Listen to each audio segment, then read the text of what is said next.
Hello बच्चों, चलिए प्रश्न को समझते हैं।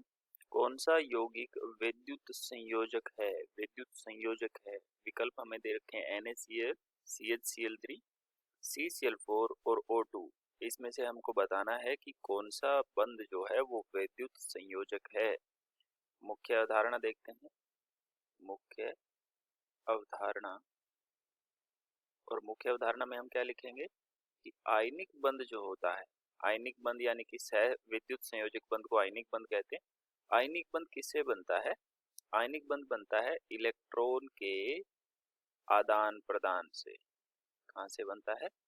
आदान प्रदान से। तो ऐसा हमें यौगिक छांटना है जहां पर आयनिक बंध बन रहा हो, यानी कि विद्युत संयोजक बंध का दूसरा नाम होता है आयनिक बंध। पहला हमारा दे रखा है विकल्प NaCl। क्या दे रखा है? Na और Cl। Na का विन्यास जो होता है 281 होता है ना। यानी कि इसका परमाणु क्रमांक होता है 11, इसका होता है 17, तो इसका होता है 2,8,7। ठीक। अब ये क्या करेगा, सोडियम जो होता है ये धातु परमाणु है, और हम जानते हैं कि धातु परमाणु का एक गुणधर्म होता है कि वो जल्दी से एक इलेक्ट्रॉन या दो इलेक्ट्रॉन त्याग देता है। इलेक्ट्रॉन त्यागने की प्रवृत्ति होती है, तो ये क्या करेगा, एक इलेक्ट्रॉन ये बाहर निकाल देगा। और ये क्या करेगा, इसके पास 7 इलेक्ट्रॉन है, तो ये एक इलेक्ट्रॉन ये ग्रहण कर लेगा, ये वाला एक इलेक्ट्रॉन ये ग्रहण कर लेगा, तो इसका अष्टक क्या हो जाएगा, पूर्ण हो जाएगा। यहाँ पर ये इलेक्ट्रॉन ग्रहण कर लिया, इसका अष्टक पूर्ण हो गया। तो जैसे ही इसने इलेक्ट्रॉन लिया तो ये बन गया Cl-, और जैसे ही इलेक्ट्रॉन दिया तो ये बन गया Na+। अब देखो, जहां पर भी आयनिक बंध बनता है वहां पर हमेशा विपरीत आवेशित दो आयन होने चाहिए।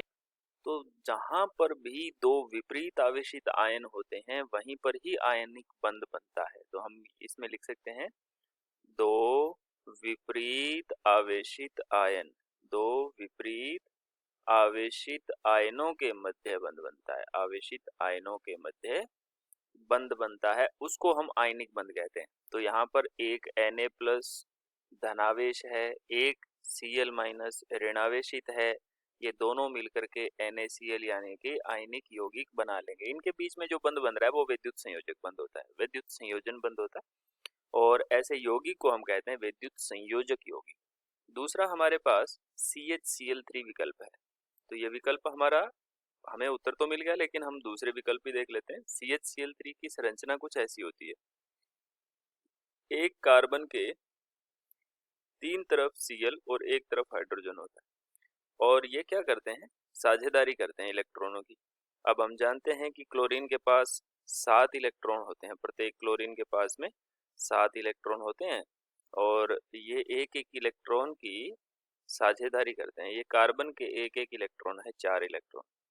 तो ये एक हाइड्रोजन के इलेक्ट्रॉन के साथ साझेदारी करेगा, इसके पास 2 इलेक्ट्रॉन हो जाएंगे, और ये भी अपने एक एक इलेक्ट्रॉन की साझेदारी करके अष्टक पूर्ण कर लेंगे। ठीक है, इस तरीके से। और जहां पर साझेदारी होती है वहां पर कैसा बंध बनता है, सह संयोजक बंध बनता है।